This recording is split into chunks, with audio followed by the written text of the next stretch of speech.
Hello everyone, this is Siddharth Patel and welcome to Magnet Brains. इस lecture में हम emergency provision के बारे में पढ़ेंगे। ये एक बहुत ही इंपॉर्टेंट लेक्चर होने वाला है क्योंकि हमने एक नया टॉपिक स्टार्ट कर दिया है जो कि इमरजेंसी से डील करेगा। आप सब ने कहीं ना कहीं इमरजेंसी के बारे में सुना ही होगा। आपने अपने पेरेंट्स, अपने दादाजी से, किसी न किसी से, बुक से, अपनी टीचर से कहीं ना कहीं आपने इमरजेंसी से रिलेटेड कुछ ना कुछ न्यूज़ में सुना होगा। 1975 की इमरजेंसी के बारे में आपने कहीं ना कहीं पढ़ा होगा, है ना। सो ये एक ऐसा टॉपिक है जो हमने कहीं ना कहीं सुना है, बस ये हमें नहीं पता, हमें इसकी डिटेल में नहीं पता कि कौन कौन से आर्टिकल से इमरजेंसीज रखती है, कौन सी डिफरेंट टाइप्स ऑफ इमरजेंसी होती है, इमरजेंसी रिवोक कैसे होती है, इमरजेंसी लगती कैसे है ना।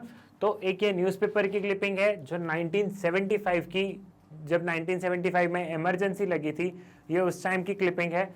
1975 में इंडिया में इमरजेंसी लगी थी, तो हम इसे भी एग्जाम्पल में लेके, एज ए रेफरेंस लेके हम समझेंगे। प्लस जो हमारा पॉलिटी का जो हमें जो बैकग्राउंड्स कवर करने हैं, हम उसे कवर करेंगे। So let's get started with our topic. The emergency provisions are contained in part 18 of the Constitution from the articles 352 to article 360. ठीक है, article 352 to article 360 deals with the emergency provision. Basically इस lecture में हम article 352 के बारे में बात करेंगे एंड देन कमिंग लेक्चर्स में हम आगे के आर्टिकल्स के बारे में बात करेंगे। These provision enable the central government to meet any abnormal situation. अच्छा, इमरजेंसी मतलब ही क्या होता है? कोई एक अनसर्टेन सिचुएशन आ गई, है ना। हम इमरजेंसी वर्ड कब यूज करते हैं? कोई एक अनसर्टेन सिचुएशन आ गई जो हमने कल्पना नहीं की थी, लेकिन अब वो सिचुएशन आ गई है, तो उस सिचुएशन को हैंडल कैसे करना है ना। अब कोई सिचुएशन आ गई तो सिचुएशन को हैंडल कैसे करना है, तो उसे हम बोलते हैं एक इमरजेंसी क्राइसिस या एक इमरजेंसी सिचुएशन आ गई है। ठीक, तो ये सेंट्रल गवर्नमेंट तब लगाती है जब एक अनफोर्सीन सिचुएशन आ जाती है, एक एबनॉर्मल सिचुएशन आ जाती है। The rationality behind the incorporation of this provision in the constitution is to safeguard the sovereignty, unity, integrity and security of the country, the democratic political system and the constitution. During an emergency, the central government becomes all powerful and states goes out of the total control of the center. Emergency के provision के time पे emergency जब लगती है तो ये देखा जाता है कि इंडिया की सोवरेनिटी, इंटीग्रिटी, ठीक है, प्रभुता, अखंडता मेंटेन हो। अब वार होगा तो कहीं ना कहीं इंडिया की सोवरेनिटी पे खतरा होगा ना। भले ही हम जीत जाएं उस वार में, लेकिन कहीं ना कहीं एक तरीके से खतरा तो होगा ना। वार फेस करने के लिए इंडियन आर्मी है, नो डाउट, लेकिन वार होगा तो कहीं ना कहीं एक मन में डर तो रहता है कि क्या होगा क्या नहीं होगा। तो सिचुएशन बहुत इंपॉर्टेंट हो जाती है ना। तो तब इमरजेंसी की सिचुएशन आती है जब एक्सटर्नल एग्रेशन होता है, ठीक है, तो तब इमरजेंसी की सिचुएशन आती है जब आर्म्ड रिबेलियन होता है। अगर कोई स्टेट बोल दे, हम एक एग्जांपल ले रहे हैं, ठीक है, अगर कोई स्टेट बोल दे कि मुझे इंडिया का पार्ट नहीं रहना, मुझे अपनी ऑटोनॉमी चाहिए, इंडियन स्टेट में से कोई ऐसा बोल दे, ठीक है, मान लो कोई भी एक स्टेट ले लो, एक एग्जाम्पल ले लेते हैं हम लोग, ठीक, कि गुजरात ही बोल दे, ठीक है, कि मुझे अपनी ऑटोनॉमी दे दी जाए, मुझे इंडिया का पार्ट नहीं रहना, तो it is an serious matter, ये एक इंपॉर्टेंट मैटर है। सो तब इमरजेंसी वाली सिचुएशन आ जाती है। बेसिकली तब सेंट्रल गवर्नमेंट के पास सारी पावर होती है और स्टेट गवर्नमेंट के पास पावर नहीं होती है, ठीक है। वैसे हमारा कॉन्स्टिट्यूशन फेडरल कॉन्स्टिट्यूशन है। हमारा कॉन्स्टिट्यूशन क्या है? फेडरल। फेडरल मीनिंग क्या है? The power is divided between, जिसे नहीं पता है उसे समझाने के लिए आपको मतलब बताना जरूरी है। The power is divided between centre and the state. Power divided है ना, एक स्टेट गवर्नमेंट के पास में है और सेंट्रल गवर्नमेंट के पास में पावर है। So it is known as the federal structure. लेकिन इमरजेंसी के टाइम पे हमारा कॉन्स्टिट्यूशन सारी पावर सेंटर को दे देता है। किसको दे देता है? सारी पावर सेंटर को दे देता है। और हमारी कंट्री उस टाइम एक यूनिटरी वे में वर्क करती है, ठीक है। यूनिटरी मतलब सारी पावर सेंट्रल गवर्नमेंट के पास में है, स्टेट गवर्नमेंट के पास में ज़्यादा पावर नहीं है, तो कंट्री यूनिटरी वे में फंक्शन करती है। तो जब इमरजेंसी की क्राइसिस आती है तब ऐसा फंक्शन होता है। ये वाली चीज़ क्लियर है? इतना आपको समझ में आ गया। अब इसका रीज़न क्या है? आप पूछोगे कि सर ऐसा रीज़न क्या है? इसके पीछे भी लॉजिक ये है। फॉर एग्जांपल आप ये समझिए कि वार हो रहा है, ठीक है, इंडिया और पाकिस्तान के बीच में युद्ध की स्थिति है, दोनों के बीच में वार हो रहा है। इतने में हम एक सिर्फ एग्जांपल ले रहे हैं, इतने में कोई नॉर्थ ईस्टर्न स्टेट्स बोल दे कि नहीं हमें इंडिया से अलग होना है, या फिर वहाँ कुछ चाइना का कुछ ऐसा इन्फ्लुएंस हो कि वहाँ पे भी कुछ सिचुएशन ऐसी थ्रेटनिंग हो जाए, तो सारी पावर उस टाइम पे क्या कर लेती है, सेंटर अपने पास में ले लेती है, ताकि कोई स्टेट के एंड पे भी कोई इशू ना आ पाए। क्लियर है आपको ये सारी चीज़ें समझ में आई? Then this kind of transformation of political system from federal during the normal times to unitary during emergency is a unique feature of Indian constitution। ठीक है कि हमारा कॉन्स्टिट्यूशन एक फेडरल है, लेकिन इमरजेंसी के टाइम पे वो यूनिटरी हो रहा है, मतलब सारी पावर सेंटर के पास में है। This is the unique feature of Indian constitution of Indian political system. ठीक है, इससे रिलेटेड डॉक्टर B.R. अम्बेडकर ने क्या बोला है, कॉन्स्टिट्यूएंट असेंबली में जब डिबेट्स चल रही थी, जब ये प्रोविजंस इनकॉर्पोरेट करे जा रहे थे, तब आपको भी पता है कि बहुत सारी डिबेट्स एंड डिस्कशन हुए, बहुत ज़्यादा डेलिब्रेशन हुआ, देन हमारा कॉन्स्टिट्यूशन फॉर्म हुआ।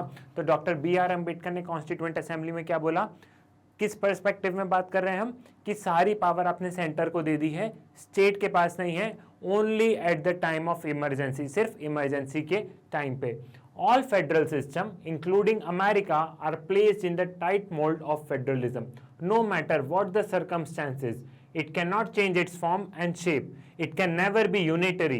On the other hand, the Constitution of India can both be unitary as well as federal, according to the requirements of time and circumstances. In normal times, it is framed to work as a federal system.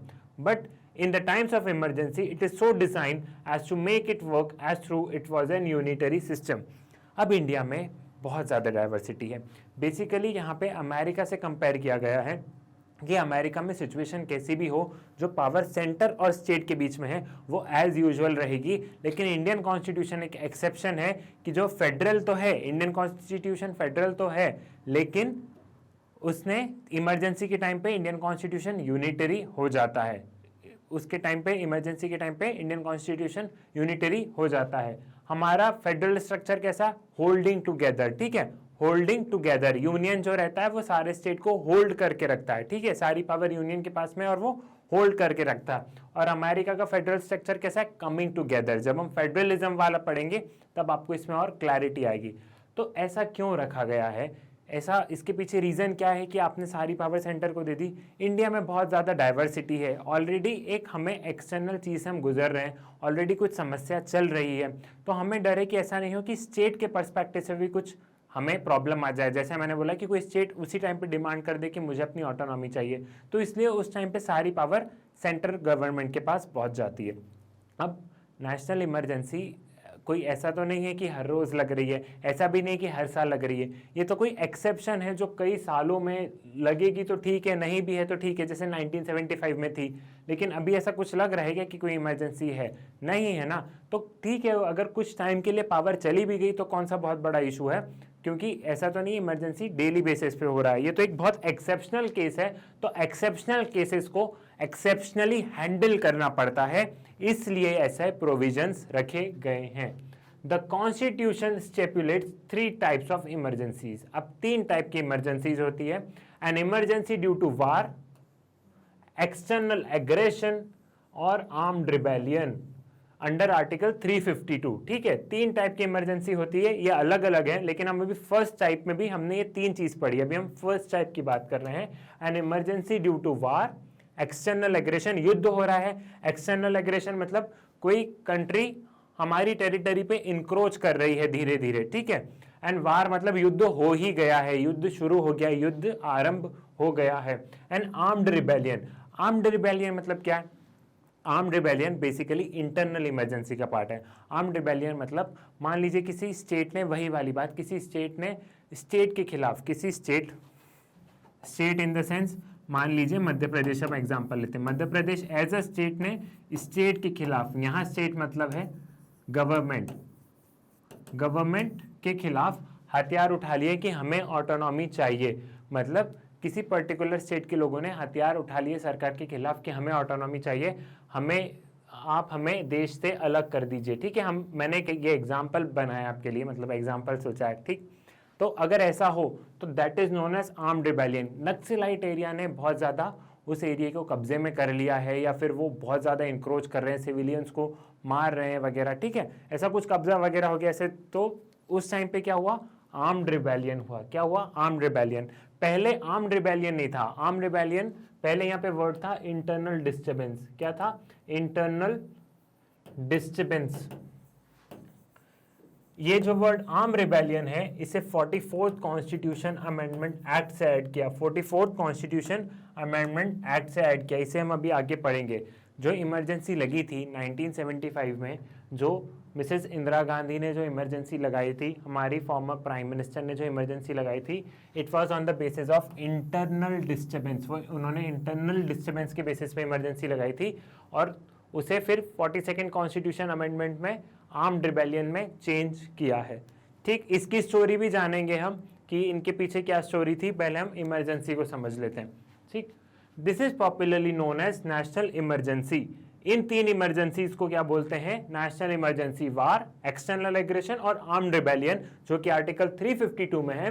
This is popularly known as national emergency. However constitution employs that the expression proclamation of emergency to denote emergency of this type. अब ये कहा गया है कि कहीं भी constitution में national emergency नहीं लिखा है, कॉन्स्टिट्यूशन में नेशनल इमरजेंसी नहीं लिखा है। Constitution uses the word proclamation of emergency. क्या बोलते हैं, proclamation of emergency, not national emergency. Clear है आपको? यह हो गया, हमने फर्स्ट टाइप ऑफ इमरजेंसी देखी। Now what is the second type of emergency? An emergency due to the failure of constitutional machinery in the states, that is article 356। constitutional machinery states में fail हो गई है। This is popularly known as president rule। It is also known by two other names, that is state emergency, constitutional emergency। However, constitution does not use the word emergency for this situation। इस situation में जब state अच्छे से work नहीं कर रहा है, ठीक है, यहाँ पे कॉन्स्टिट्यूशनल मशीनरी फेल हो गई, जब स्टेट अच्छे से वर्क नहीं कर रहा है, तो बेसिकली उसे इमरजेंसी नहीं बोला जाता है। अलग अलग नाम तो हैं, स्टेट इमरजेंसी है, कॉन्स्टिट्यूशनल इमरजेंसी है, लेकिन डे टू डे लाइफ में क्या हम इमरजेंसी बोलते हैं? हम डे टू डे लाइफ में सिर्फ और सिर्फ प्रेसिडेंट रूल बोलते हैं। क्या बोलते हैं? President rule. क्लियर है आपको ये?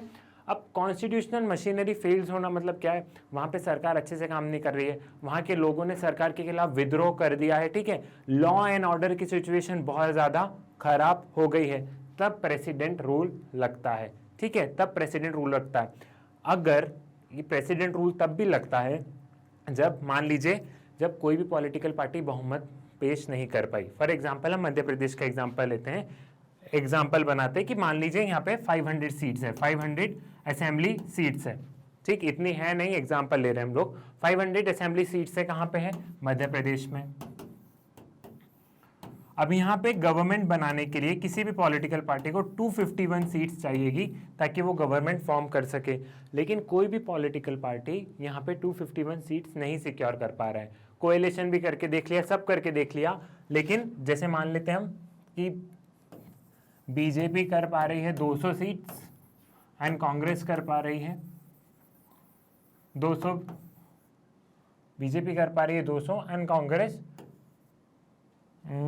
कांग्रेस कम कर लो थोड़ा, है ना, अभी वैसे भी कांग्रेस कम कर लो, ऐसा नहीं है, कांग्रेस समझ लीजिए 150 और बची हुई seats other political parties secure कर रही है, बची हुई seats other political parties secure कर रही है।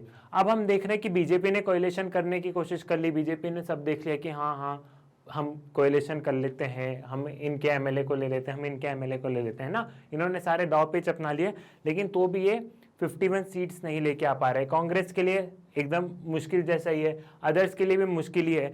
तो अब देखा कि यहाँ पे सरकार बन ही नहीं पा रही है, कोई भी पॉलिटिकल पार्टीज मेजॉरिटी सिक्योर ही नहीं कर पा रही है, तो यहाँ पे क्या लग जाता है? प्रेसिडेंट रूल लग जाता है। क्या लग जाता है? President rule.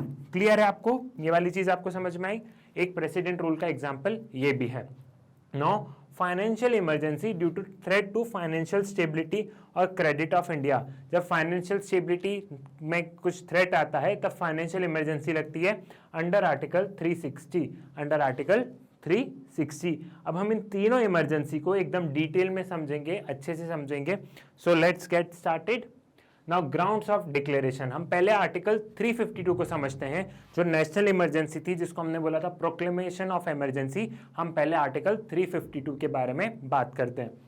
Under Article 352, the President can declare a national emergency when the security of India or parts of it are threatened by war, external aggression और आर्म्ड रिबेलियन। अब आपको इन तीनों वर्ड्स के मतलब पता है। वार मतलब भी मैंने समझा दिया, external aggression and armed rebellion. Armed rebellion को हम बोल सकते हैं it is an internal emergency, और वार और एक्सटर्नल एग्रेशन को हम बोल सकते हैं it is an external emergency, क्योंकि आर्म्ड रिबेलियन देश के अंदर जो विद्रोह हुआ है उसके कारण सरकार ने इमरजेंसी घोषित की है। Clear? It may be noted that President can declare a national emergency even before the actual occurrence of the war or external aggression or armed rebellion if he is satisfied that there is an imminent danger। ये line बहुत ज़्यादा important है। देखो, एक बहुत analytical perspective की line है, आप इसको बहुत ध्यान से समझिएगा, इस वाले पॉइंट को।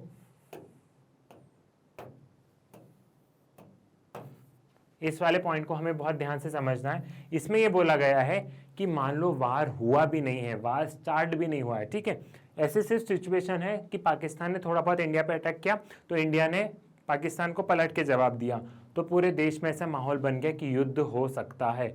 अब सिर्फ इस शंका पे, ठीक है, सिर्फ प्रिडिक्शन से, सिर्फ प्रेसिडेंट को ये लग रहा है, हमारी इंटेलिजेंस एजेंसीज को लग रहा है कि हाँ वार हो सकता है, बहुत स्थिति बहुत गंभीर है, तो वार स्टार्ट होने से पहले ही इमरजेंसी लग सकती है। अगर आर्म रिबेलियन में से पता चल जाए कि बहुत तेज हमला होने वाला है, नक्सलाइट बहुत ज़्यादा हमला करने वाले हैं, या इस स्टेट के लोग ऑटोनॉमी की मांग करने वाले हैं, बहुत लंबा प्रोटेस्ट होने वाला है, तो पहले ही इमरजेंसी लगा दी जाती है, पहले ही इमरजेंसी लगा देते हैं। वार या आर्म्ड रिबेलियन या एक्सटर्नल एग्रेशन का होने का वेट नहीं करते हैं। प्रेसिडेंट के पास में पावर है कि अगर उन्हें ऐसा फील होता है, ऐसा आभास हो जाता है उन्हें, तो इमरजेंसी पहले ही लग जाती है, पहले भी लगा सकते हैं। क्लियर है? इतना हमें समझ में आ गया है। Now, when a national emergency is declared on the ground of war or external aggression, it is known as external emergency. I have told you this thing. On the other hand, when it is declared on the ground of armed rebellion, it is known as internal emergency. Clear है? ये वाला point भी आपको समझ में आ गया होगा। A proclamation of national emergency may be applicable to the entire country or only part of it. The 42nd Constitution Amendment Act of 1976 enabled the President to limit the operation of a national emergency to a specific part of India। अब मान लीजिए वार हो रहा है या कोई armed rebellion हो गया। एग्जाम्पल लेते हैं हम, एग्जाम्पल में हम लेते हैं कि ये मध्य प्रदेश है, it is a Madhya Pradesh, और यहाँ पे आर्म्ड रिबेलियन हो गया, ठीक है। यहाँ के लोगों ने ऑटोनॉमी की डिमांड की कि हमें इंडिया से अलग होना है। मैं एक एग्जाम्पल बना रहा हूँ, ठीक है, just taking an example. Madhya Pradesh के लोगों ने बोला कि हमें इंडिया से अलग होना है, हमें ऑटोनॉमी चाहिए, हम हमारा देश दूसरा बनाएंगे। देन जब जो प्रेसिडेंट होंगे तो वो क्या पूरे इंडिया पे इमरजेंसी लगा देंगे? It is a matter of armed rebellion, it is a matter of arm rebellion, it is a matter of arm rebellion. तो जो प्रेसिडेंट है क्या वो पूरे देश में इमरजेंसी लगा देंगे? ये प्रेसिडेंट का पैरोगेटिव है। अगर उन्हें लगता है कि पूरे देश में इमरजेंसी लगाना जरूरी है तो पूरे देश में लगा सकते हैं, और अगर प्रेसिडेंट को लग रहा है कि सिर्फ और सिर्फ मुझे मध्य प्रदेश में इमरजेंसी लगानी है, या फिर मध्य प्रदेश के साइड में छत्तीसगढ़ है तो मुझे मध्य प्रदेश और छत्तीसगढ़ इन दोनों में सिर्फ इमरजेंसी लगानी है, तो एक पर्टिकुलर एरिया पे भी इमरजेंसी लग सकती है, एक पर्टिकुलर एरिया पे भी इमरजेंसी लग सकती है। क्लियर है? सेम वे में अगर वार की सिचुएशन आ गई, ठीक,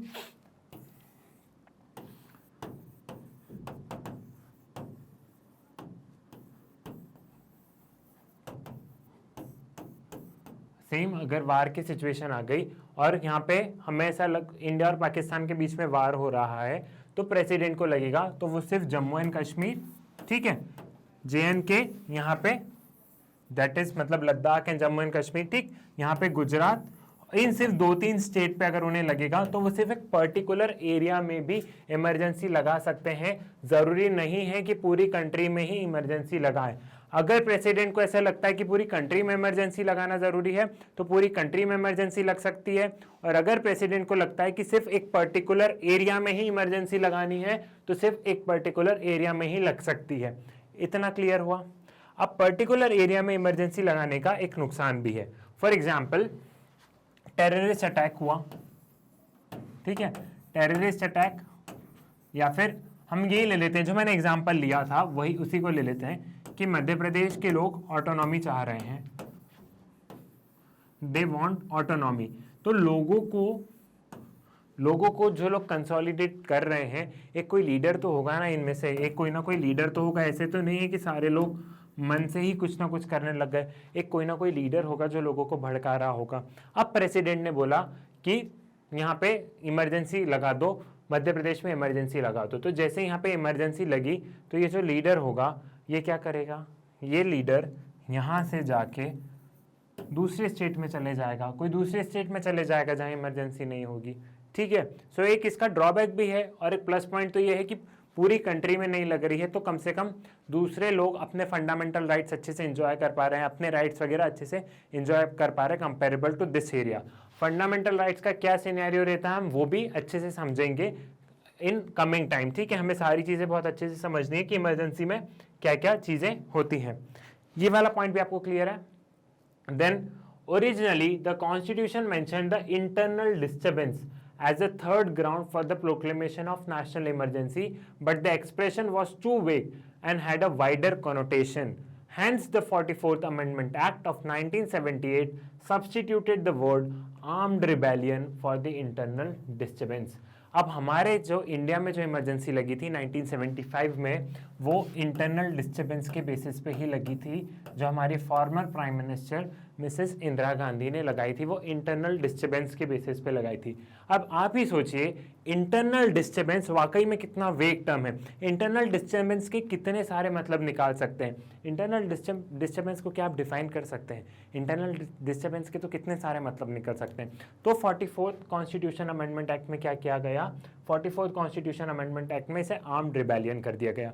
जब यहाँ पे सरकार दूसरी आई, ठीक है, जनता गवर्नमेंट आई, जब दूसरी सरकार आई तो लोग वैसे ही, जब इमरजेंसी खत्म हुई, इमरजेंसी में बहुत सारी चीज़ें ऐसी हुई जो नहीं होना था, प्रेस मीडिया को सेंसर किया गया, बहुत सारी चीज़ें वाकई में ऐसी थी जो नहीं होना था। तो गवर्नमेंट में चेंज हुआ, जैसे ही इमरजेंसी हटी दूसरी सरकार आई, तो जो दूसरी सरकार थी, जो जनता गवर्नमेंट की जो थी, उन्होंने चालाकी से अपनाया, क्योंकि उन्होंने सोचा कि लोगों के मन में वैसे ही बहुत आक्रोश है, तो क्यों ना हम इमरजेंसी के प्रोविजंस को थोड़े थोड़े चेंज कर दें। हालांकि उन्होंने जो प्रोविजंस चेंज किए वो बहुत सही किए, लेकिन उनको भी ऐसा था कि चलो हम कुछ कुछ चेंज कर देते हैं। जैसे इंटरनल डिस्टर्बेंस को उन्होंने कर दिया आर्म रिबेलियन, और बहुत सारे चेंजेस किए उन्होंने 44th अमेंडमेंट के थ्रू, बहुत सारे चेंजेस उन्होंने किए। तो वो एक तरीके से लोगों को खुश भी करना था, उन लोगों को, कि देखो हमने इतने सारे चेंजेस कर दिए हैं, अब इमरजेंसी लगाना बहुत मुश्किल है। ठीक, तो आगे बढ़ते हैं, फिर देखते हैं आगे के प्रोविजंस और क्या क्या है। The president however can proclaim a national emergency only after receiving a return recommendation from the cabinet. पहले क्या हुआ था, पहले जब 1975 में जब इमरजेंसी लगी थी, तब प्राइम मिनिस्टर खुद चली गई थी प्रेसिडेंट के पास में, उन्होंने प्रेसिडेंट से बोला इमरजेंसी लगा दो, प्रेसिडेंट ने बोला लगा दी। ठीक है, कैबिनेट को पता भी नहीं था, जो कैबिनेट मिनिस्टर्स हैं, हम बात कर चुके council of ministers, cabinet ministers की, ये सब हम पार्लियामेंट में समझ चुके थे, लेकिन जो इंपॉर्टेंट मिनिस्टर्स थे, डिफेंस, होम, फाइनेंस, इनको पता ही नहीं था कि इमरजेंसी लगने वाली है। प्राइम मिनिस्टर अलोन, उन्होंने डिसीजन लिया, प्रेसिडेंट से बोला, प्रेसिडेंट ने इमरजेंसी इन्वोक कर दी। वो मिनिस्टर्स को भी दूरदर्शन न्यूज़ से पता चला कि अच्छा इमरजेंसी लग गई है, और अब वो कर भी क्या सकते थे, ठीक है इमरजेंसी लग गई है, लगने दो इमरजेंसी, हम तो अभी मिनिस्टर्स हैं, है ना। तो पहले ऐसा होता था, लेकिन अब अगर इमरजेंसी इन्वोक करनी हो तो प्राइम मिनिस्टर को रिटर्न में कैबिनेट से सिग्नेचर लेने होंगे, देन इमरजेंसी इन्वोक होगी। इस प्रोविजन को अब चेंज कर दिया गया है, ठीक है। This means that emergency can be declared only on the concurrence of the cabinet and not merely on the advice of prime minister and not merely on the advice of prime minister। ठीक है, 1975 में emergency ऐसी लगी थी, वो वाली बात है। The cabinet was informed to the proclamation after it was made as fait accompli, मतलब इमरजेंसी लग गई है, अब उनको पता चल रहा है और अब वो कुछ कर भी नहीं पा रहे हैं, fait accompli means this, ठीक है। The 44th Amendment of 1978 introduced a safeguard to eliminate any possibility of Prime Minister taking a decision in this regard. तो इसे भी 44th कॉन्स्टिट्यूशन अमेंडमेंट एक्ट से चेंज किया गया कि प्राइम मिनिस्टर बोल सकते हैं प्रेसिडेंट से, लेकिन पहले कैबिनेट रिटर्न में देंगे, सिग्नेचर करके देंगे कि हाँ इमरजेंसी की सिचुएशन है, इमरजेंसी एक बहुत ज़्यादा ग्रेव मैटर है, इसलिए हम रिटर्न में दे रहे हैं, तो फिर प्रेसिडेंट इमरजेंसी इन्वोक करेंगे। सिर्फ और सिर्फ प्राइम मिनिस्टर के कहने से इमरजेंसी नहीं लग सकती है। क्लियर है? The 38th Constitutional Amendment Act of 1975 made the declaration of national emergency immune from judicial review, but this provision was subsequently deleted by the 44th Constitutional Amendment Act of 1978. Basically emergency के जितने भी provisions हैं उन सबको ठीक किया गया 44th constitution amendment act से। इन दो कॉन्स्टिट्यूशन अमेंडमेंट एक्ट को आप ऐसे समझिए, जो 42nd कॉन्स्टिट्यूशन अमेंडमेंट एक्ट है, it is known as mini constitution. इसमें बहुत सारी चीज़ें ऐसी डाली गई जिसे बाद में सुप्रीम कोर्ट ने नल एंड वॉइड डिक्लेयर कर दिया, नहीं तो फिर 42nd कॉन्स्टिट्यूशन अमेंडमेंट एक्ट की गलतियों को सुधारने के लिए जो 44th कॉन्स्टिट्यूशन अमेंडमेंट एक्ट है उसे 44th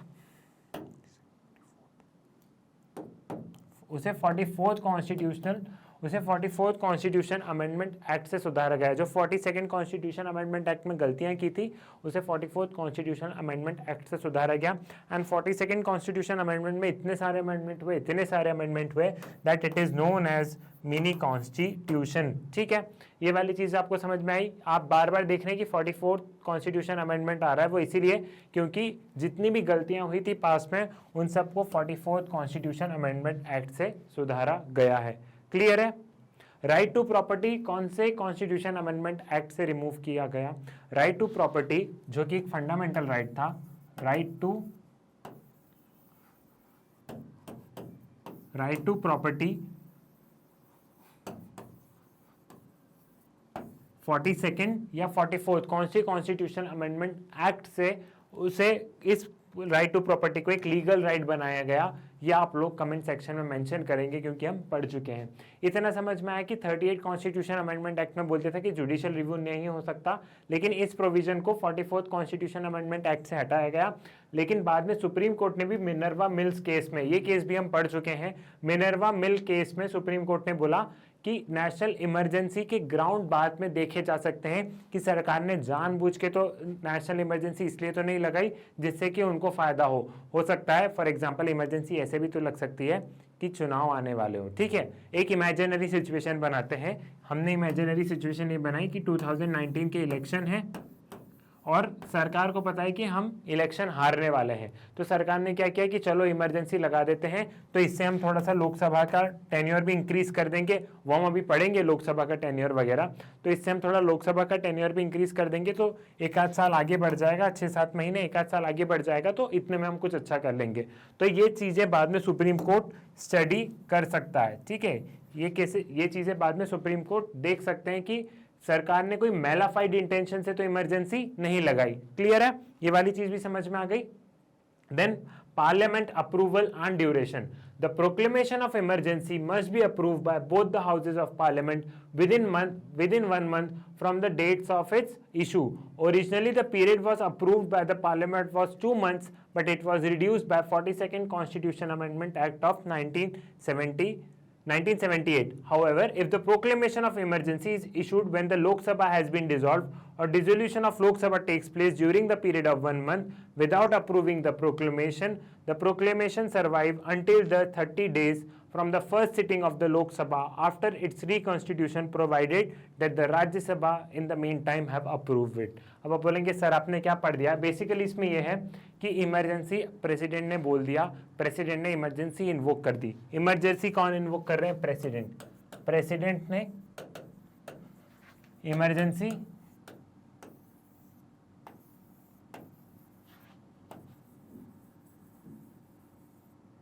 इन्वोक कर दी। ठीक है, प्रेसिडेंट ने इमरजेंसी इन्वोक कर दी। तो अब जब इमरजेंसी लग गई है तो उसके प्रोविजंस ये हैं कि जब प्रेसिडेंट ने इमरजेंसी इन्वोक करी तो with in 30 days it should get approval, इस इमरजेंसी को लोकसभा प्लस राज्यसभा दोनों का अप्रूवल होना जरूरी है। दोनों एक रेजोल्यूशन पास करेंगे कि हाँ हमें ये जो इमरजेंसी है ठीक है, ये दोनों उस रेजोल्यूशन को पास कर देते हैं तो इमरजेंसी रहेगी विद इन 30 डेज। 30 डेज के अंदर अंदर इन दोनों हाउसेस को विद इन 30 डेज के अंदर अंदर इन दोनों हाउसेस का अप्रूवल नेसेसरी है। यहां तक समझ में आ गया। अब कंडीशन ये आती है, कंडीशन नंबर 1 ये है कि अगर लोकसभा डिसॉल्व हो गई, मान लो इमरजेंसी लगी और लोकसभा डिसॉल्व हो गई, ठीक है, लोकसभा नहीं है अब सिर्फ राज्यसभा ही है, लोकसभा डिसॉल्व हो गई। हमने पार्लियामेंट में पढ़ लिया है कि लोकसभा डिसॉल्व होने का मतलब क्या है। लोकसभा डिसॉल्व हो गई तो फिर क्या होगा, फिर सिर्फ राज्यसभा को अप्रूव करना होगा। Rajya Sabha must approve it, Rajya Sabha must approve it, ठीक है। प्लस जब लोकसभा के इलेक्शंस होंगे, अब लोकसभा डिसॉल्व हो गई तो लोकसभा के इलेक्शंस भी होंगे, तो जब लोकसभा के इलेक्शन होंगे तो नई लोकसभा बनेगी, नए एमपीज चुन के आएंगे, तो जब नई लोकसभा बनेगी तो उसके with in 30 days of newly constituted Lok Sabha,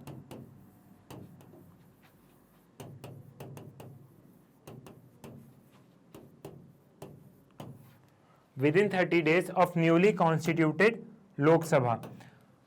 अब इसको एक बार रिवीजन कर लेते तो आपको समझ में आएगा। देखो, प्रेसिडेंट इमरजेंसी इन्वोक करते हैं, इमरजेंसी लग गई देश में, पूरे देश में इमरजेंसी लग गई, लेकिन अब कंडीशन ये है कि 30 दिन के अंदर अंदर, फॉर एग्जांपल अगर इमरजेंसी लगी है 1 मार्च को तो 30 मार्च को 1 अप्रैल से पहले पहले, ठीक है, इस मार्च के मंथ में ही इसे दोनों हाउसेस को पास करना होगा। विद इन 30 डेज के अंदर अंदर इन दोनों हाउस को अप्रूव करना होगा।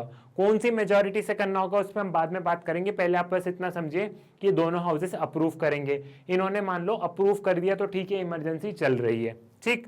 लेकिन अगर लोकसभा डिसॉल्व हो गई, इमरजेंसी 1 मार्च को लगी और हमें पता चला कि 5 मार्च को लोकसभा डिसॉल्व हो जाती है, ठीक है, तब क्या होगा, उस केस में राज्यसभा को अप्रूव करना होगा इसे 30 दिन के अंदर अंदर। हमें पता है राज्यसभा इज कंटिन्यूइंग चैम्बर, तो लोकसभा डिसॉल्व हो गई है तो राज्यसभा को इसे 30 दिन के अंदर अंदर Rajya Sabha must approve it with in 30 days, with in 30 days. Clear है। अब लोकसभा डिसॉल्व हो गई है तो लोकसभा के इलेक्शंस तो होंगे, लोकसभा डिसॉल्व हो गई है तो लोकसभा के इलेक्शंस भी तो होंगे।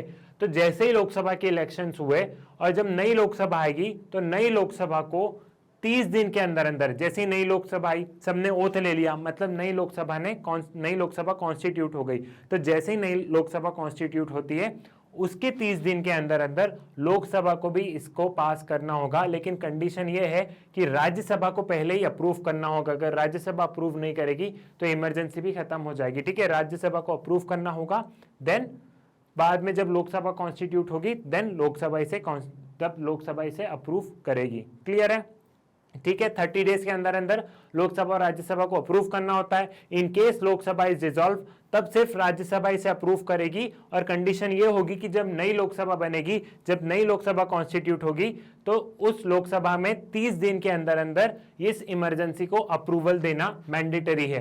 क्लियर है, इतना समझ में आया।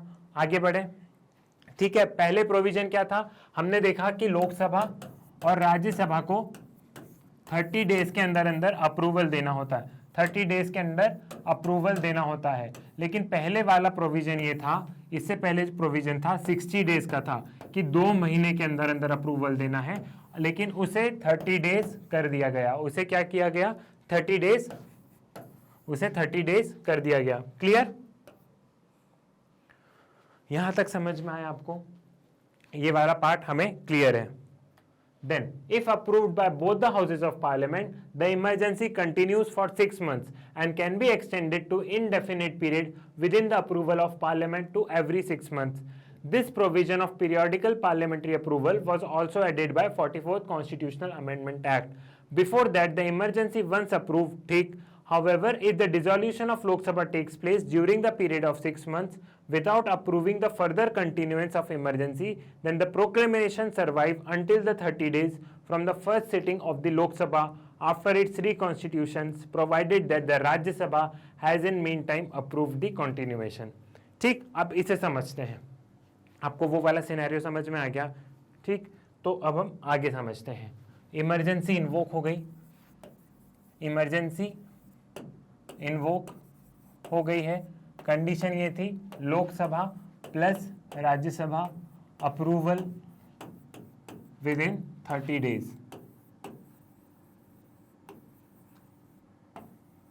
अब मान लो इमरजेंसी इन्वोक हो गई, लोकसभा और राज्यसभा ने अप्रूवल दे दिया 30 डेज में। अब ये इमरजेंसी कितने पीरियड के लिए रहेगी ये कौन तय करेगा? अब ये इमरजेंसी इनडेफिनेट पीरियड के लिए रह सकती है। हमारे कॉन्स्टिट्यूशन में ऐसा कोई टाइम नहीं है कि एक बार इमरजेंसी लगी है तो उसे 1 महीने में, 2 महीने में, 3 महीने में उसे रिवोक करना होगा, वो खत्म हो जाएगी, ठीक है। इमरजेंसी इनडेफिनेट पीरियड के लिए रह सकती है, लेकिन कंडीशन ये है, इसमें कंडीशन है, अगर इमरजेंसी इनडेफिनेट टाइम के लिए रहती है तो कंडीशन ये है कि every 6 months, after every 6 months Lok Sabha plus Rajya Sabha का अप्रूवल जरूरी है, दोनों का अप्रूवल नेसेसरी है, ठीक है। इमरजेंसी इन्वोक हुई, इन दोनों ने अप्रूवल दे दिया, देन 6 महीने तक इमरजेंसी रहेगी। 6 महीने के बाद में वापस से लोकसभा और राज्यसभा को अप्रूवल देना होगा, देन इमरजेंसी को 6 महीने तक और चलेगी। फिर जैसे ही 6 मंथ कंप्लीट हुए, देन अगेन लोकसभा और राज्यसभा को अप्रूवल देना होगा, देन इमरजेंसी आगे चलेगी। हर 6 महीने में अप्रूवल देना होगा। इससे पहले क्या सिनेरियो था? इससे पहले जो सिनेरियो था वो ये था कि सिर्फ इमरजेंसी इन्वोक हुई, लोकसभा राज्यसभा ने अप्रूव कर दिया, यहाँ पे 60 डेज थे, 60 डेज के अंदर अंदर उन्होंने अप्रूव कर दिया, देन इमरजेंसी इनडेफिनेट पीरियड के लिए चल सकती है। हर ये 6 महीने में अप्रूवल का जरूरत नहीं था, इनडेफिनेट पीरियड के लिए इमरजेंसी रह सकती है, ठीक है। जब इमरजेंसी लगी थी तो पुराने वाले प्रोसीजर से थी, लेकिन इसे चेंज कौन सा अमेंडमेंट ने किया? 44th कॉन्स्टिट्यूशन अमेंडमेंट एक्ट ने इसे चेंज कर दिया। यहाँ तक समझ में आया? अब एक दूसरा सिनेरियो हम पे सोचते हैं, उस पर बात करते हैं, क्योंकि प्रीलिम्स में क्वेश्चन आ गया तो हमें बनना चाहिए। अब हम सिनेरियो लेते हैं कि इमरजेंसी इन्वोक हो गई, लोकसभा और राज्यसभा ने 30 डेज के अंदर अंदर इसे पास कर दिया, ठीक। लेकिन हमें पता चलता है कि 3 महीने बाद 3 मंथ्स लेटर, 3 भी रहने दो, 5 मंथ्स लेटर लोकसभा डिसॉल्व।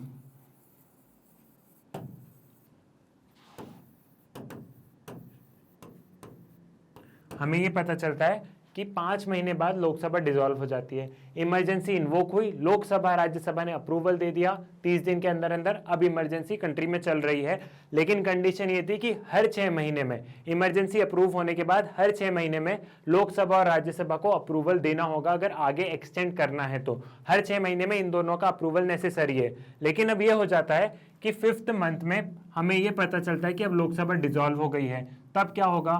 तब सिर्फ और सिर्फ राज्यसभा को अप्रूवल देना होगा उस 6 महीने के अंदर अंदर। Rajya Sabha approval is necessary,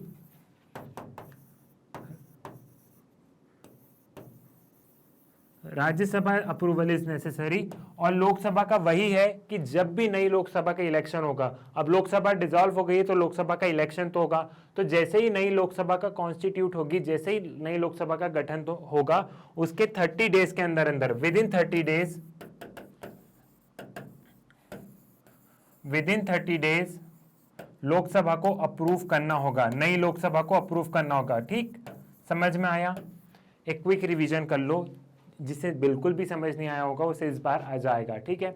emergency invoke हुई, जैसे इमरजेंसी इन्वोक होती है तो लोकसभा और राज्यसभा को अप्रूव करना होता है 30 दिन के अंदर अंदर कि हाँ हम सहमत हैं, प्रेसिडेंट ने जो इमरजेंसी इन्वोक की है उससे हम सहमत है, कंट्री में वाकई में हालात बहुत गंभीर है, तो इमरजेंसी चलो इन्वोक कर दी। इन दोनों ने पास कर दिया, ठीक। अब लेकिन हमारे कॉन्स्टिट्यूशन में टाइम फ्रेमवर्क मेंशन नहीं, इमरजेंसी इनडेफिनेट पीरियड के लिए हो सकती है, लेकिन उसमें कंडीशन ये है कि हर 6 महीने में लोकसभा और राज्यसभा का अप्रूवल लगेगा, हर 6 महीने में लोकसभा और राज्यसभा का अप्रूवल लगेगा। तो हमें पता चलता है कि 5th मंथ, ठीक है, 1 महीने पहले लोकसभा डिसॉल्व हो जाती है। राज्यसभा तो परमानेंट चैम्बर है, लेकिन लोकसभा डिसॉल्व हो सकती है ना। 1 महीने पहले हमें पता चला कि लोकसभा डिसॉल्व हो गई, तो उस केस में क्या होगा, उस केस में ये होगा कि राज्यसभा अप्रूवल देगी 6 महीने के अंदर अंदर, और जब नई लोकसभा का इलेक्शन होगा, अब लोकसभा डिसॉल्व हो गई है, तो जब नई लोकसभा का इलेक्शन होगा तो नई लोकसभा को 30 दिन के अंदर अंदर विद इन 30 डेज अप्रूवल देना होगा कि इमरजेंसी आगे कंटिन्यू रहेगी। बस कंडीशन यह है कि राज्यसभा को अप्रूवल देना जरूरी है। क्लियर है, इतना समझ में आ गया। पहले का सिनेरियो क्या था, पहले सिनेरियो ये था कि एक बार ये पास कर दिया लोकसभा राज्यसभा ने 60 डेज के अंदर अंदर, यहाँ 30 की जगह 60 था, 60 डेज के अंदर अंदर पास कर दिया, देन इनडेफिनिट टाइम के लिए इमरजेंसी चल सकती है, इनडेफिनिट पीरियड के लिए इमरजेंसी चल सकती है। ये वाली चीज क्लियर हुई, ये वाली चीज समझ में आ गई।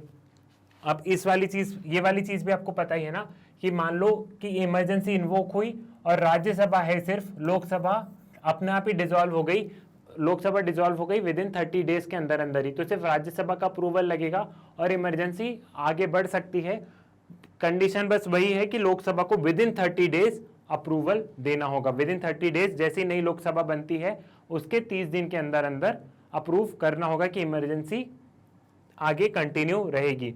आई होप समझ में आ गया होगा, मैंने बहुत अच्छे से कोशिश की है। इन केस नहीं भी आया हो तो फिर से इस वीडियो को रिवाइंड करके सुनना, आ जाएगा समझ में। क्लियर है, ये वाला पॉइंट आपको सब समझ में आ गए, ये जितने भी थे ये मैंने आपको सब समझा दिए हैं। Now every resolution approving the proclamation of emergency or continuance must be passed by either house of parliament by a special majority, that is majority of total membership of house or majority of not less than 2/3 of the members of that house present and voting. This special majority provision was introduced by 42nd Constitution Amendment Act of 1978. Previously such resolution could be passed by simple majority of the parliament.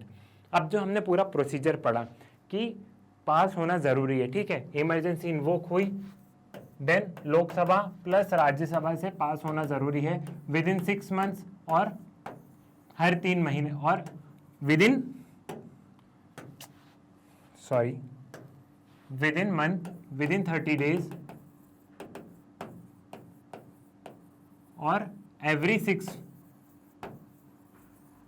6 months. तो कौन सी majority लगेगी, पहले का जो scenario था, पहले वाले scenario में सिर्फ और सिर्फ सिंपल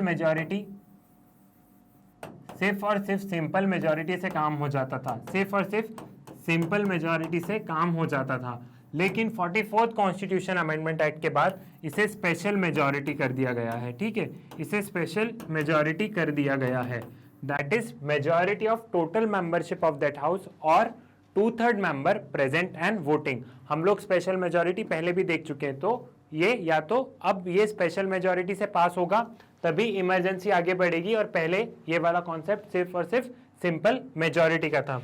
इतना क्लियर? तो अब हम आगे बढ़ते हैं, इतना आपको समझ में आ गया है। अब हम बात करते हैं रिवोकेशन ऑफ प्रोक्लेमेशन। हमने ये तो देख लिया कि इमरजेंसी कैसे लग रही है, इमरजेंसी कैसे इन्वोक करी जा रही है। अब हम बात करते हैं कि इमरजेंसी कैसे रिवोक करी जा रही है, ठीक है, इमरजेंसी कैसे हटाई जा रही है। A proclamation of emergency may be revoked by the president at any time by a subsequent proclamation. Such proclamation does not require parliamentary approval. ठीक है, जब इमरजेंसी रिवोक करनी हो, जब इमरजेंसी हटानी हो, तब पार्लियामेंट का अप्रूवल नहीं लगेगा। और जब इमरजेंसी लगती है, जब इमरजेंसी इन्वोक करनी होती है, तब हमने क्या देखा था कि विद इन 30 डेज पार्लियामेंट को लोकसभा और राज्यसभा से दोनों से ये पास हो जाना चाहिए, ये वाला रेजोल्यूशन, कि हाँ ठीक है इमरजेंसी देश में लागू हो जाएगी, है ना। लेकिन रिवोक करने के टाइम पे सिर्फ एक प्रेसिडेंट के ऑर्डर से रिवोक हो सकती है। इतना क्लियर हुआ? Further, the president must revoke a proclamation if the Lok Sabha passes a resolution disapproving its continuation. Again, this safeguard was introduced by 44th Constitutional Amendment Act of 1978. अब 44th Constitutional Amendment Act में कौन सी चीज आई कि अगर लोकसभा एक resolution pass कर देती है तो इमरजेंसी को रिवोक करना होगा। उसको समझते हैं। मान लीजिए आज इमरजेंसी लगी है, ठीक है, इमरजेंसी लग गई है, 30 दिन के अंदर लोकसभा और राज्यसभा ने उसे पास भी कर दिया है कि ठीक है इमरजेंसी देश में लागू रहेगी। लेकिन 2-3 महीने बाद अगर लोकसभा एक रिजोल्यूशन पास कर देती है कि अब इमरजेंसी नहीं रहेगी, हम एक रेजोल्यूशन पास करें कि इमरजेंसी को खत्म किया जाए, इमरजेंसी को रिवोक किया जाए, तो प्रेसिडेंट को फिर इमरजेंसी को रिवोक करना होगा। अब ये कौन सी मेजॉरिटी से होगा? It will be done through simple majority. Lok Sabha सिर्फ और सिर्फ सिंपल मेजॉरिटी से अगर रिजोल्यूशन पास कर देगी तो इमरजेंसी रिवोक हो जाएगी। इतना क्लियर हुआ। लेकिन जब इमरजेंसी इन्वोक करी जा रही थी, जब इमरजेंसी लग रही थी, तो Lok Sabha plus Rajya Sabha with special majority, we have to take the reference of, यहां पे स्पेशल मेजॉरिटी वाला केस था, ठीक है, स्पेशल मेजॉरिटी। क्लियर है इतना? जब इमरजेंसी लग रही थी तब स्पेशल मेजॉरिटी, और जब इमरजेंसी अगर इमरजेंसी लोकसभा को लगी कि उन्हें इन्वोक करना है, उन्हें इमरजेंसी हटाना है, तो simple majority only by Lok Sabha, Rajya Sabha की इसमें जरूरत नहीं है। क्लियर हुआ? इतना समझ में आया? देखो कंफ्यूज नहीं होना। मान लो प्रेसिडेंट ने इमरजेंसी लगा दी, प्रेसिडेंट ने कंट्री में इमरजेंसी लगा दी, अब लोकसभा ने सिंपल मेजॉरिटी से पास कर दिया लेकिन राज्यसभा नहीं कर पाई, तो इमरजेंसी वहीं खत्म हो जाएगी क्योंकि राज्यसभा से पास नहीं हुआ है। तो ऐसा नहीं कि राज्यसभा के पास पावर नहीं है, राज्यसभा के पास बहुत बड़ी पावर है कि जब इमरजेंसी लग रही है तब राज्यसभा से भी स्पेशल मेजॉरिटी से, राज्यसभा में भी स्पेशल मेजॉरिटी से ये पास होना जरूरी है। लेकिन जब इन्वोक करने की बारी आ रही है, जब इमरजेंसी हटाने की बारी आ रही है, तब ऑप्शन है कि या तो प्रेसिडेंट डायरेक्ट अपने ऑर्डर से इसे खत्म कर दे, पार्लियामेंट की अप्रूवल की जरूरत ही नहीं है, ठीक है, पार्लियामेंट की इमरजेंसी हटाने में अप्रूवल की जरूरत ही नहीं है। अगर प्रेसिडेंट ऐसा नहीं कर रहे हो, लोकसभा को ऐसा लग रहा है कि सरकार ने जानबूझ के कुछ किया है या फिर अब स्थिति ठीक है, अब सरकार जानबूझ के इस इमरजेंसी को बढ़ा रही है, तो सिर्फ लोकसभा एक रिजोल्यूशन लेके आ सकती है, और उस रिजोल्यूशन को अगर सिंपल मेजॉरिटी से पास कर दिया गया तो फिर इमरजेंसी रिवोक कर दी जाएगी, इमरजेंसी रिवोक कर दी जाएगी, ठीक है।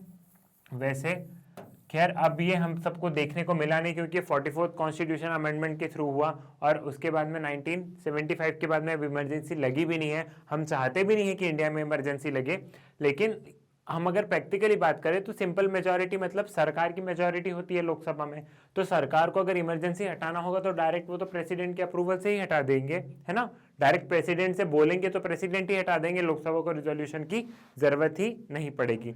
इतना आपको समझ में आया? इतना क्लियर है? लोकसभा राज्यसभा का स्पेशल मेजॉरिटी वाला भी केस आपको पता है कि विद इन 30 डेज में पास होना जरूरी है। अगर लोकसभा ने पास कर दिया और राज्यसभा ने वो वाला रिजोल्यूशन पास नहीं किया तो भी इमरजेंसी लागू नहीं होगी फिर। क्लियर है? इतना आप समझ गए हैं? Before the amendment, the proclamation could be revoked by the president on its own and the Lok Sabha has no control in this regard. ठीक है, वही वाली बात है कि प्रेसिडेंट रिवोक कर सकते हैं। अब एक क्वेश्चन और आया, मान लीजिए लोकसभा सेशन में नहीं है, ठीक है, हमने पार्लियामेंट वाले जब हम चैप्टर डील कर रहे थे तब हमने उसमें बात की थी कि हाउसेस सेशन में नहीं होते बहुत बार, ठीक, और तब लोकसभा को लग रहा है कि सरकार ने ऐसे ही इमरजेंसी लगा दी है, अब इमरजेंसी की जरूरत नहीं है, स्थिति सामान्य हो गई है, लेकिन सरकार ऐसे ही उस इमरजेंसी को आगे बढ़ा रही है और लोकसभा को इमरजेंसी रिवोक करना होगा। तब क्या होगा? क्योंकि अब लोकसभा सेशन में नहीं है, लोकसभा सेशन में होती तो वह रिजोल्यूशन ला के और उसे सिंपल मेजॉरिटी से पास करवा सकती थी, लेकिन अब लोकसभा सेशन में नहीं है तो क्या होगा? तब होगा कि लोकसभा की जो टोटल स्ट्रेंथ है उसके अगर 1/10 मेंबर, कितने 1/10 मेंबर मतलब लोकसभा की स्ट्रेंथ के 10% मेंबर अगर प्रेसिडेंट को रिटर्न में दे दे कि आप पार्लियामेंट का सेशन बुलाइए, हमें इमरजेंसी को रिवोक करना है, तब प्रेसिडेंट लोकसभा का सेशन बुलाएंगे, ठीक है। अगर 10% 1/10 member of the Lok Sabha president को रिटर्न में दे दे कि आप पार्लियामेंट का सेशन बुलाइए, हमें इमरजेंसी रिवोक करने का रिजोल्यूशन लेके आना है, तब लोकसभा को सेशन में बुलाना होगा प्रेसिडेंट को। क्लियर है? ये वाली चीज भी आपको समझ में आ गई? Then the 44th Amendment Act of 1978 also provided that where 1/10 of the total member of Lok Sabha give written notice to the speaker or to the president if the house is not in session, or to the president if the house is not in the session. A special sitting of the House should be held within 14 days for the purpose of considering a resolution disapproving the continuation of proclamation। और जब house session में होता है तो हमको पता है कि स्पीकर लोकसभा के जज है एक तरीके से, है ना। हम जब स्पीकर पढ़े थे तब हमने बात की थी कि स्पीकर लोकसभा के जज ही है, तब वो स्पीकर को रिजोल्यूशन देते हैं 10% लोग, 1/10 मेंबर ऑफ द लोकसभा, कि हमें रिवोकेशन ऑफ इमरजेंसी का रिजोल्यूशन पास करना है या लेके आना है, इंट्रोड्यूस करना है, ठीक है। तो स्पीकर को उसे एक्सेप्ट करना होगा विद इन 14 डेज। और जब हाउस सेशन में नहीं है, जब लोकसभा सेशन में नहीं है, तब प्रेसिडेंट को वो रिटर्न में दे सकते हैं। तो प्रेसिडेंट को विद इन 14 डेज के अंदर अंदर सेशन लोकसभा का बुलाना होगा। ये वाली चीज भी आपको समझ में आ गई। अब हमने ये देख लिया कि इमरजेंसी इन्वोक कैसे होती है और इमरजेंसी रिवोक कैसे होती है। और अभी हम बात कर रहे हैं इमरजेंसी अंडर आर्टिकल 352। अभी तो दो टाइप की इमरजेंसी बची, अभी तो हम फर्स्ट टाइप पे ही बात कर रहे हैं। We are talking about emergency under article 352, जिसको कि हम नेशनल इमरजेंसी बोलते हैं। फाइनेंशियल और प्रेसिडेंट रूल जो कि स्टेट इमरजेंसी है, वो तो अभी हम समझेंगे। Now a resolution of disapproval is different from resolution approving the continuation of proclamation in two respects. The one is required to be passed by Lok Sabha only, while the second one need to be passed by both the houses of parliament. वही वाली बात है जो मैं आपको समझा चुका हूं कि जब रिजोल्यूशन अडॉप्शन का होता है, जब इमरजेंसी के अडॉप्शन का रिजोल्यूशन होता है, तब लोकसभा और राज्यसभा दोनों को स्पेशल मेजोरिटी से पास करना होता है। एंड जब डिसअप्रूवल का होता है कि अब हम इमरजेंसी को डिसअप्रूव कर रहे हैं, रिवोक कर रहे हैं, तब only Lok Sabha with simple majority, not special majority. तो ये वही वाली बात कही गई है।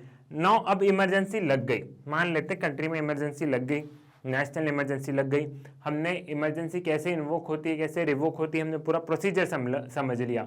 Now what are the effects. अब इफेक्ट्स क्या होंगे, मान लो कंट्री में नेशनल इमरजेंसी लग गई तो उस इमरजेंसी की क्या क्या इफेक्ट्स होंगे, अब उसके बारे में बात कर लेते हैं। A proclamation of emergency has a drastic and wide-ranging effects on the political system.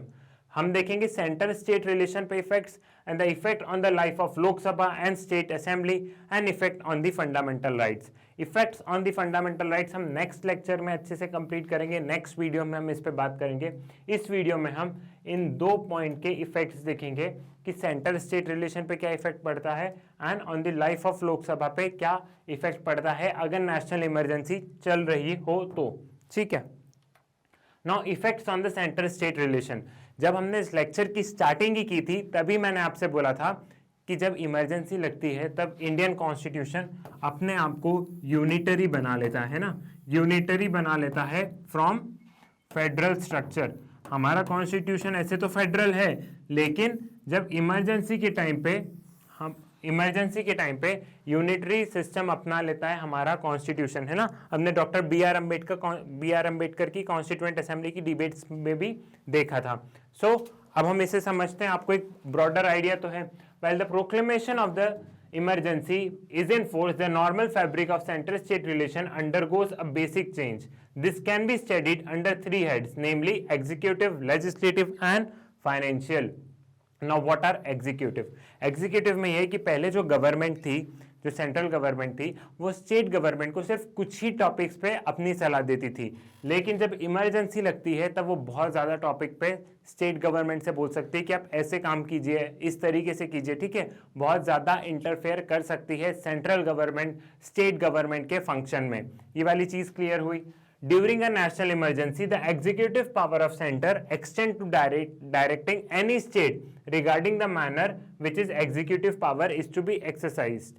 In normal times, the center can give executive direction to a state only on certain specified matter. जब normal times होता है तब सिर्फ कुछ ही matter पे centre सलाह देता है, लेकिन इमरजेंसी के टाइम पे during an emergency the centres become entitled to give executive direction to state on any matter. फिर कोई भी मैटर पे एग्जीक्यूटिव डायरेक्ट कर सकते हैं, गवर्नमेंट डायरेक्ट कर सकती है कि आप इस तरीके से फंक्शन कीजिए, ठीक।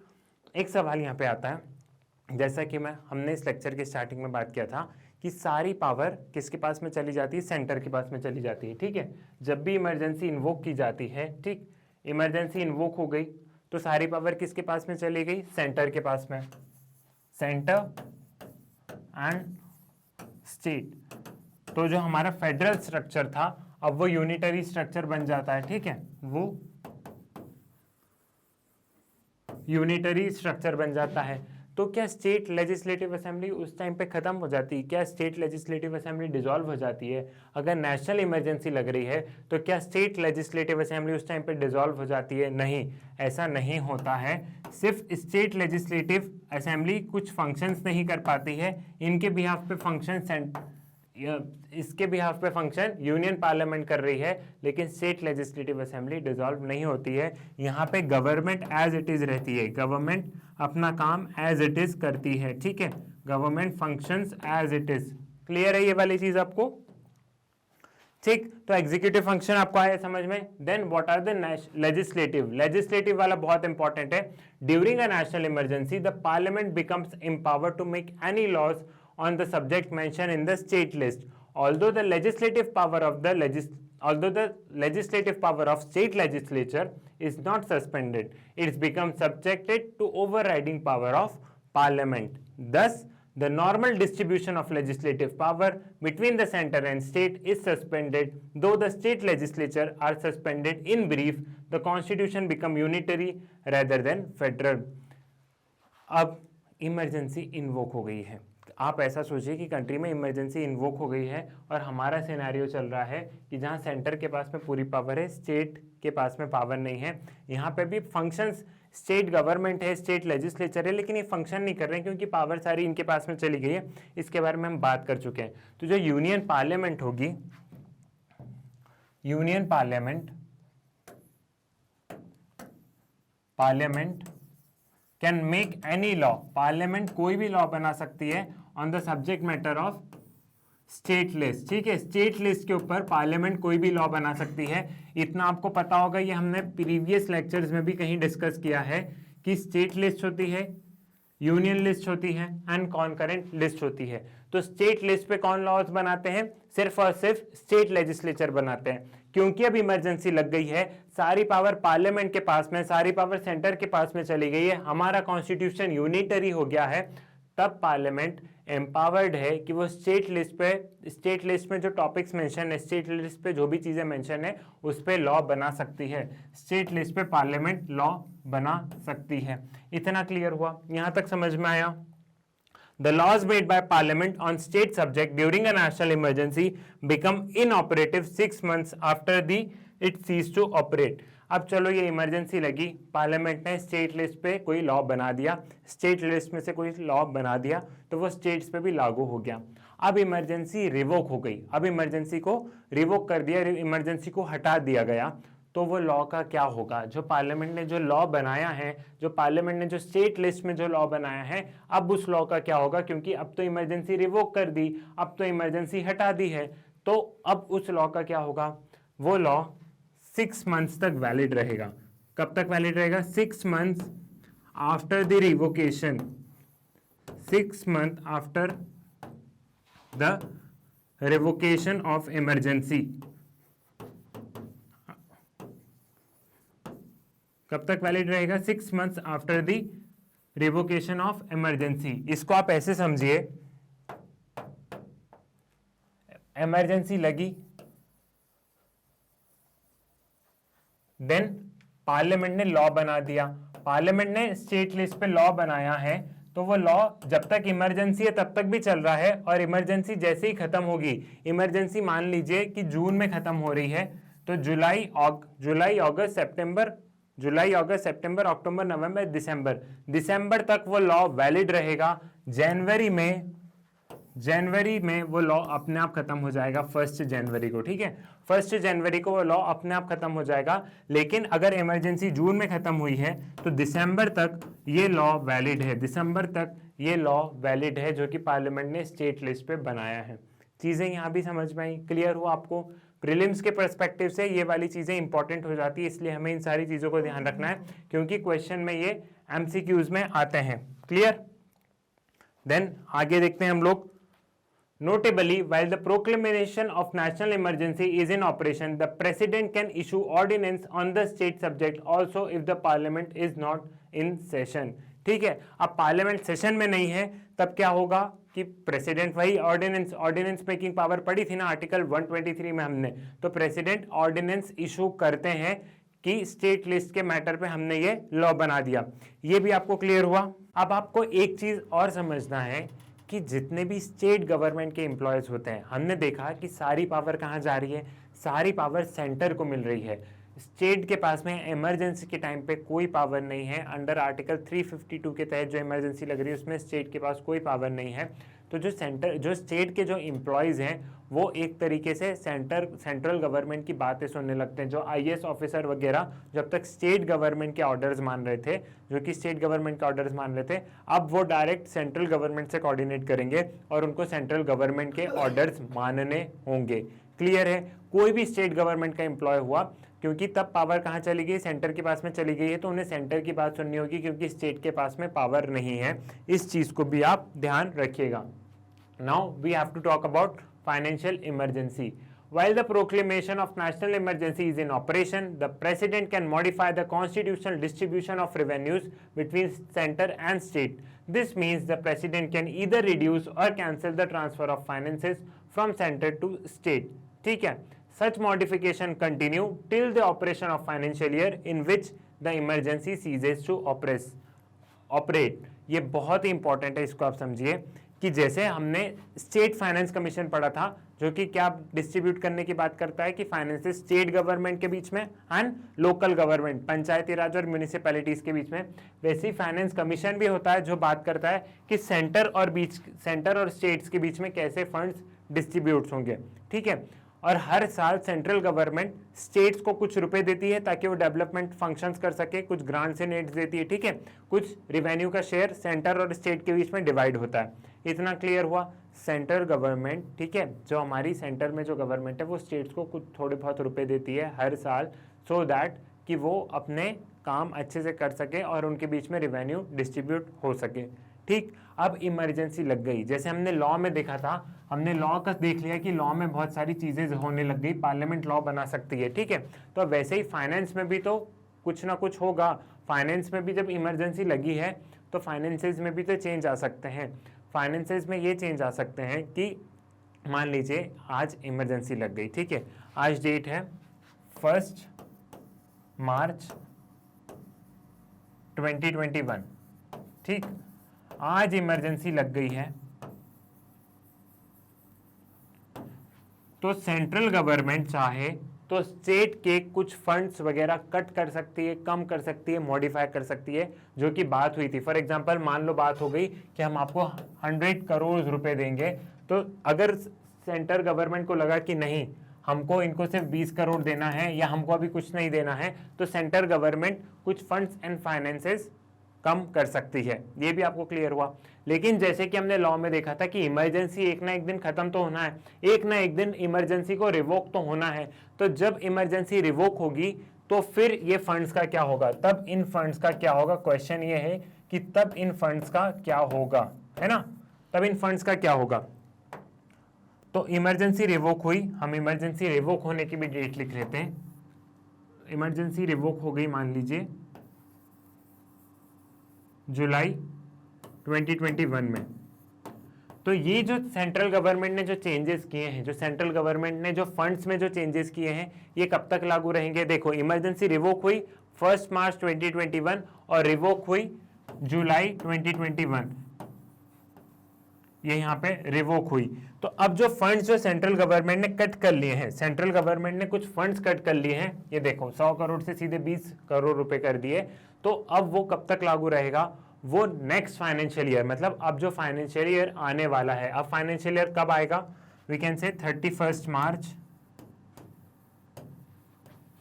2022 तक, 31 मार्च 2022 तक स्टेट गवर्नमेंट को सिर्फ इतने ही रुपए से काम चलाना होगा। स्टेट गवर्नमेंट के पास सिर्फ इतना ही फंड रहेगा। ये फंड जब तक कि फाइनेंशियल ईयर क्लोज नहीं हो जाता तब तक के लिए है।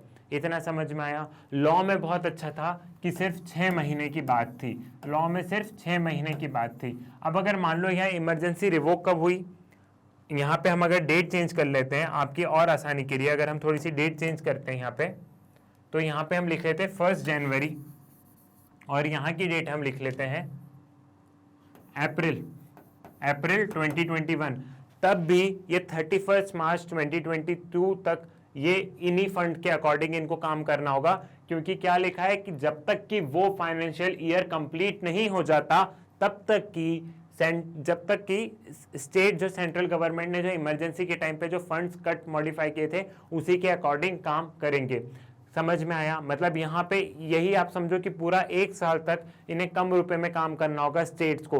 और लॉ का बहुत अच्छा है कि 6 महीने में वो law null and void declare हो जाएंगे, लेकिन फाइनेंस में तो पूरा 1 साल ही हो जाता है लगभग। ये वाली चीज समझ में आई, इसलिए इसको क्रिटिसाइज भी किया जाता है, इसलिए इन फाइनेंशियल प्रोविजंस जो है इनको क्रिटिसाइज भी किया जाता है। ठीक, now what are the effects on the life of Lok Sabha and state legislative assembly. अब इसमें आपको ये समझना है कि मान लीजिए इमरजेंसी लगी हुई है, हमारे यहाँ चुनाव कब होने रहते हैं? हमारे यहाँ चुनाव होते हैं जैसे 2019 में हुए, 2019 में चुनाव होने हैं, ठीक, 2019 में चुनाव हुए, लेकिन अब इमरजेंसी लग गई 1 जनवरी को, 1 जनवरी 2019 को। अब इमरजेंसी लगी है, आप इतनी तनाव भरी सिचुएशन है, आप चुनाव कैसे करवा सकते हैं लोकसभा के? तो क्या होगा, तब चुनाव को 6 महीने के लिए एक्सटेंड किया जा सकता है। कितने टाइम पीरियड के लिए? सिर्फ और सिर्फ तब चुनाव को 1 साल के लिए एक्सटेंड किया जाता है, 6 महीने नहीं, तब लोकसभा के टेन्योर को 1 साल तक एक्सटेंड किया जाता है। क्लियर है? इतना पढ़ लेते हैं, आपको और ज्यादा क्लियर होगा। While a proclamation of national emergency is in operation, the life of Lok Sabha may be extended beyond its normal term, that is 5 years, by a law of parliament for 1 year at a time. ठीक है, 1 साल के लिए उसको बढ़ा सकते हैं एक बार में, for any length of time. However, this extension cannot continue beyond a period of 6 months after the emergency ceased to operate. The term of the 5th Lok Sabha, that is 1991 to 1977, was extended 2 times by 1 year at a time. ठीक है, समझ में आया? इसमें basically यही बोला गया है, देखो बच्चों कंफ्यूज नहीं होना है कि 2019 मई में चुनाव थे, मई में तो चलो रिजल्ट आ गया, हम अप्रैल ले लेते हैं। 2019 अप्रैल मार्च में इलेक्शन हो रहे थे हमारे यहाँ, अप्रैल एंड मार्च में वोटिंग स्टार्ट हो गई थी, तो 2019 अप्रैल मार्च में इलेक्शन होने थे, 1 जनवरी को इमरजेंसी लग गई। अब इमरजेंसी में हम चुनाव नहीं करवा सकते, तो पार्लियामेंट बाय लॉ, पार्लियामेंट इसे लॉ से, पार्लियामेंट एक रिजोल्यूशन से, एक लॉ से लोकसभा के टेन्योर को 1 साल तक एक्सटेंड कर सकती है। ठीक है, लोकसभा की टर्म को वो 1 जनवरी 2020 तक एक्सटेंड कर सकती है, 1 जनवरी 2020 तक एक्सटेंड कर सकती है, 1 ईयर वो लोकसभा की टर्म को एक्सटेंड कर सकती है। ठीक, अब अगर फिर भी सिचुएशन नहीं सुधरी, अब आप बोलोगे कि सर 1 जनवरी 2020 को भी सिचुएशन नहीं सुधरी, फिर से इमरजेंसी की तनाव है बहुत ज्यादा, देश में हालत बहुत खराब है, तो फिर एक और लॉ लेके आओ, फिर वापस से टर्म एक्सटेंड करो, फिर से 1 साल के लिए। ठीक है, एक साल के लिए इमरजेंसी एक्सटेंड हो सकती है। इतना क्लियर हुआ आपको? इतना समझ में आया? ठीक, लेकिन अब मान लो कि 1 जनवरी, इसमें बहुत ज्यादा ऐसे फैक्ट्स और वो है ना, फैक्ट्स तो नहीं बोल सकते, इसमें बहुत ज्यादा समझने जैसी चीजें हैं, तो आप भी अपनी कॉपी में लिखते चलिएगा। ठीक है, मान लीजिए 1 जनवरी 2019 को इमरजेंसी लगी, लेकिन ये इमरजेंसी सिर्फ और सिर्फ मार्च तक रही, मार्च 2019 तक ये इमरजेंसी रही। अब जैसे ही इमरजेंसी लगी थी 1 जनवरी 2019, वैसे ही गवर्नमेंट ने तो फटाफट लोकसभा से लॉ पास करवा दिया था, पार्लियामेंट से लॉ पास करवा दिया लोकसभा राज्यसभा से कि लोकसभा की टर्म एक्सटेंड की जाए। लोकसभा ने वो लॉ पास कर दिया कि हाँ लोकसभा की टर्म 1 साल के लिए एक्सटेंड की जाए, लेकिन अब इमरजेंसी खत्म हो गई मार्च 2019 में। तब क्या होगा? तब क्या इलेक्शन वापस से नेक्स्ट ईयर जनवरी में होंगे? नहीं, इमरजेंसी खत्म होने के तुरंत 6 महीने बाद, इमरजेंसी के खत्म होने के तुरंत 6 महीने बाद, अब मार्च में मान लो इमरजेंसी खत्म हुई, तो अप्रैल, मई, जून, जुलाई, अगस्त एंड सितंबर तक इनको इलेक्शन करवाने होंगे। सितंबर तक लोकसभा के इलेक्शन हो जाने चाहिए। ठीक है, सितंबर तक लोकसभा के इलेक्शन हो जाने चाहिए। समझ में आया? अब किसी स्टेट लेजिस्लेटिव असेंबली का इलेक्शन होना हो, तब क्या होगा? तब पार्लियामेंट बाय लॉ, तब क्या होगा? Parliament by law. Similarly Parliament may extend the normal tenure of state legislative assembly 5 years by 1 year each time for any length of time during national emergency, subject to maximum period of 6 months after the emergency cease to operate. अब किसी state legislative assembly का चुनाव होना हो तो parliament ही state legislative assembly के term को extend कर सकती है, स्टेट लेजिस्लेटिव असेंबली नहीं। ठीक है, मान लो मध्य प्रदेश में चुनाव होना हो, लेकिन इमरजेंसी इन्वोक कर दी गई है। अब क्या करें, इमरजेंसी की सिचुएशन में चुनाव नहीं हो सकते हैं तो पार्लियामेंट एक्सटेंड करेगा। पार्लियामेंट अपने लॉ से कि मध्य प्रदेश को हम 1 साल का टाइम देते हैं कि 1 साल बाद वहां पे इलेक्शन हो जाएंगे, या फिर इमरजेंसी खत्म होने के 6 महीने बाद, दोनों में से जो भी चीज़ पहले हो। आई होप आपको इतना समझ में आ गया होगा। आपको इमरजेंसी के प्रोविजंस, उनके इफेक्ट्स, इन्वोक, रिवोकेशन, ये सारी चीज़ें आपको बहुत अच्छे से समझ में आ गई होगी। नेक्स्ट लेक्चर में हम बात करेंगे कि effects of national emergency on fundamental rights. तब तक के लिए धन्यवाद।